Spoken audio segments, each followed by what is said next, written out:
Today, we're going to be expertising Alexander the Great for the second time. We're playing on our Restart project, a 450-day-old account, and it's time to put those universal sculptures into Alexander the Great. In this video, we're going to detail exactly where we think new players should be putting their sculptures. We're going to expertise Alexander the Great, give you a few builds that we think are really good, and a few other commanders that I think are worth working on after you finish your Alex.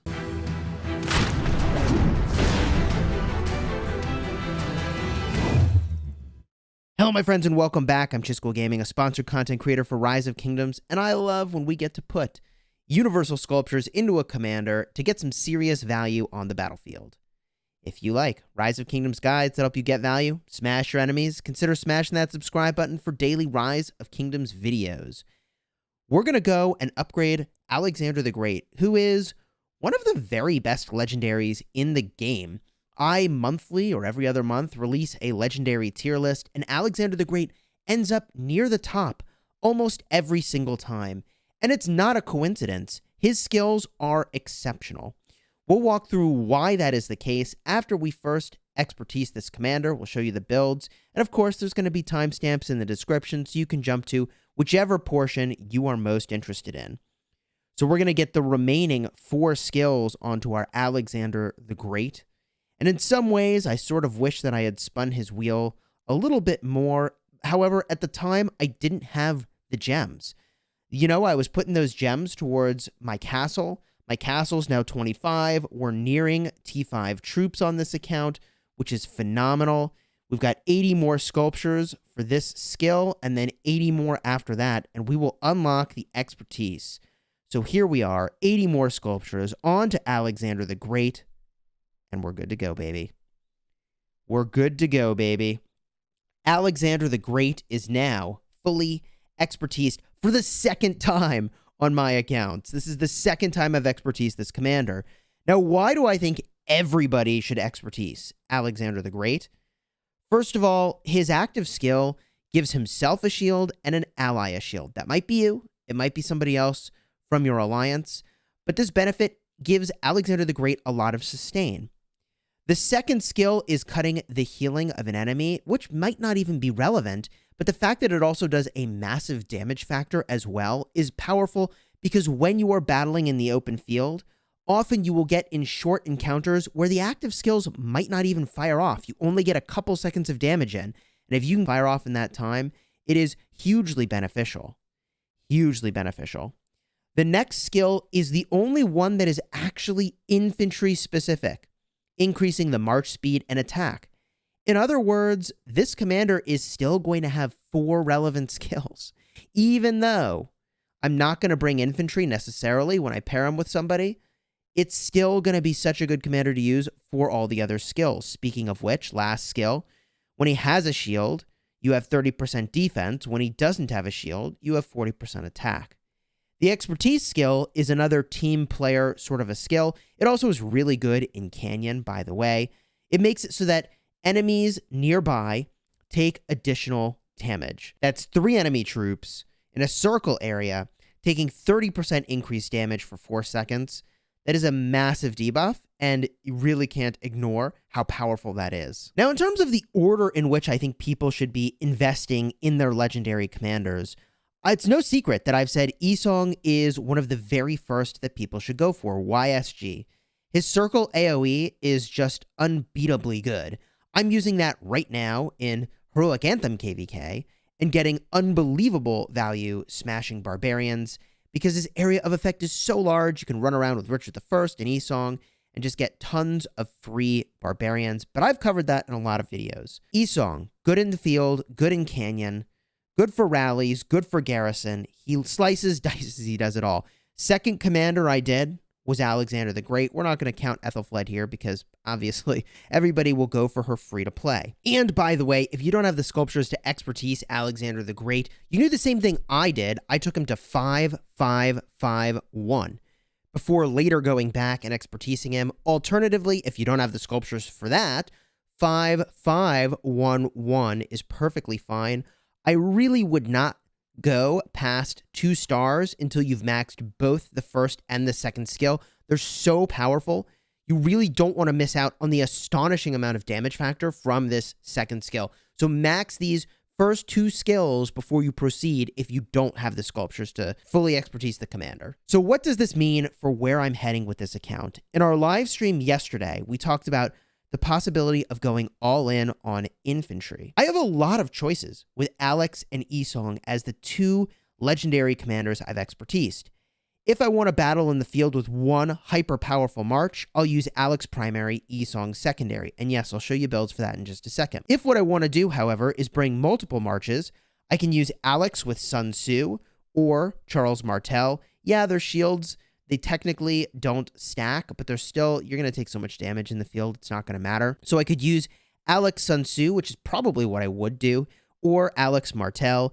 And the other option for a second march is going to be YSG with either Herman or Kusunoki, or most likely, at this point with the age of this account, El Cid would be the commander that I use. He's going to give march speed, and again, I really am a big advocate of skills like this one right over here. Chance to do instant damage. Boom. 10%, 1,000 damage factor. This also highlights, by the way, how good Alexander the Great's second skill is. 1,000 on El Cid, 1,700 for Alexander the Great, and a healing debuff. It's really no contest. So that gives me 2 very powerful marches, and that is going to be more than enough as we battle in KVK. If I want, I suppose I could bring Ethel with Joan of Arc. And we're in the early stages of Light versus Darkness. Soon we'll be joining into this zone over here with our allies. That'll also open up battles off to the side for the Ancient Ruins. Then we'll make our way up to the next zone. We'll have battles at the Altar of Darkness, and then boom, Kingsland. So my 2 marches that I'll likely have at the pass ready to go for the Altar of Darkness and the Ancient Ruins will be Alexander the Great with Sun Tzu, and then Esong with El Cid. And yeah, people will focus down the Esong El Cid. I'm just going to have to be careful when I'm battling into these zones with that. Now, getting back to that infantry specialization that I was describing earlier, the next commander I'm likely to go work on is going to be Guan. Guan is going to be a phenomenal pairing with Alexander the Great. I personally am using that all the time on my main account still, and I've got like 26 expertise legendaries. I got a lot of options.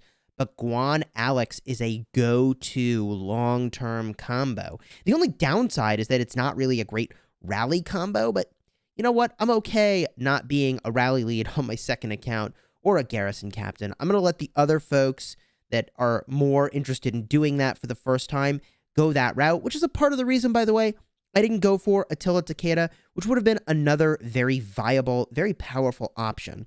So we'll go with that Guan Yu next with Alexander the Great. We could theoretically angle toward a Leonidas eventually or a Constantine. I certainly will take Constantine to 5511 if we go all infantry on this account. And I may at some point double back for Richard I, who, yes, I didn't invest in Richard I on this account, and I have no regrets. I have no regrets. He is a very powerful commander, don't get me wrong. I was just talking about how I'm getting crazy free barb value with him, and he is good in many game modes. However, I'm perfectly happy with the more aggressive open field route that I've taken, going with Esong, Alex, and then Guan. I'm purposefully not going to go and use universals on my gold key commanders like Charles Martel. I'm going to try to get as much value as I possibly can from those gold keys before I finally bite the bullet. And honestly, I think it could easily be another year before I go back and do that, because I have a limited number of universal sculptures here. I've saved for a long time, and I still have 560. That sounds like a lot, but after I spin the Guan wheel a bunch and I max them out, probably be down to a couple hundred once that rolls around.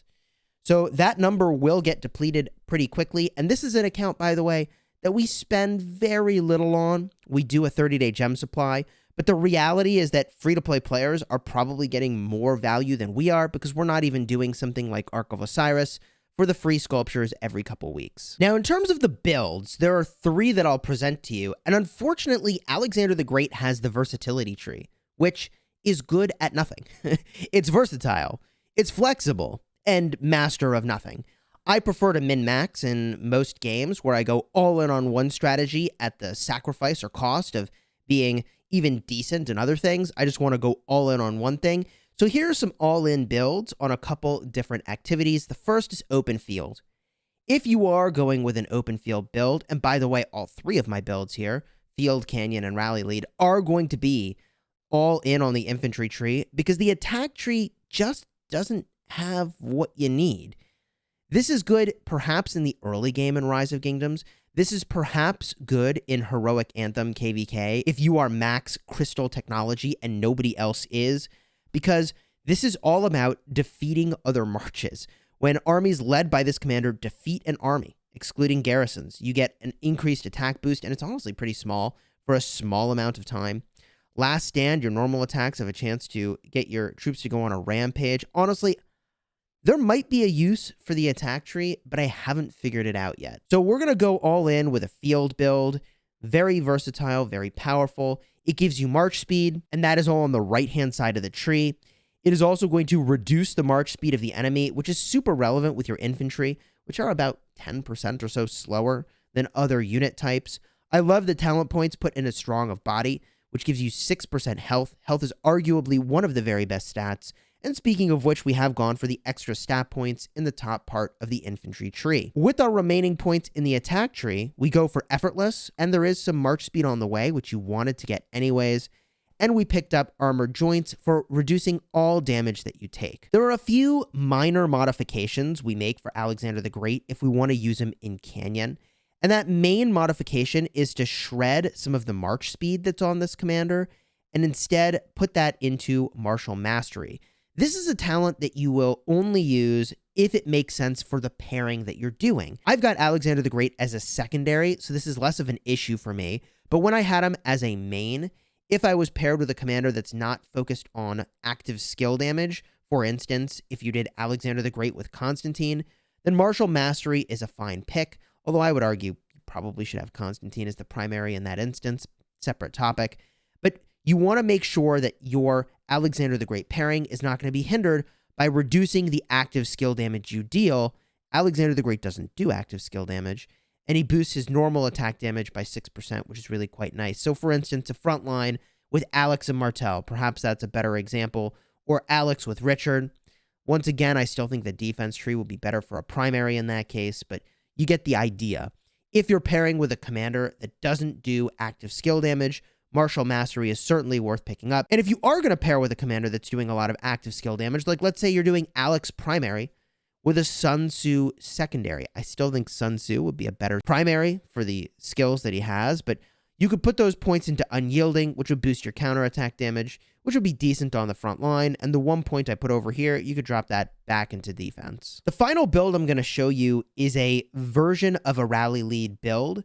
This is a build you could use with a commander like Harold, although for most players in the early game, that's not a commander you would pick. You would pick a commander like Esong. And the thing that I like about this build is we've gone all in on the damage that you deal, increased damage dealt by 6% and also damage taken by 3%.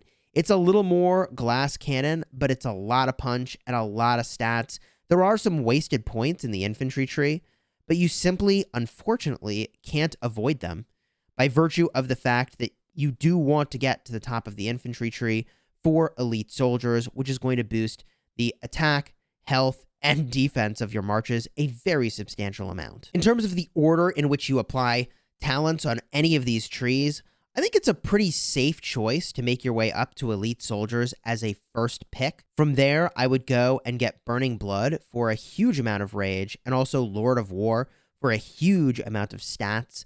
I don't even talk about those particular talents because they're so good and they're so important that I feel like we've talked about them a lot in other videos, but they are astonishingly good. After that, you've got a lot of flexibility where you go with your remaining points as you're leveling up this commander. It's not particularly important that you execute this in a particular sequence, but I think the stat value from Strong of Body is really great.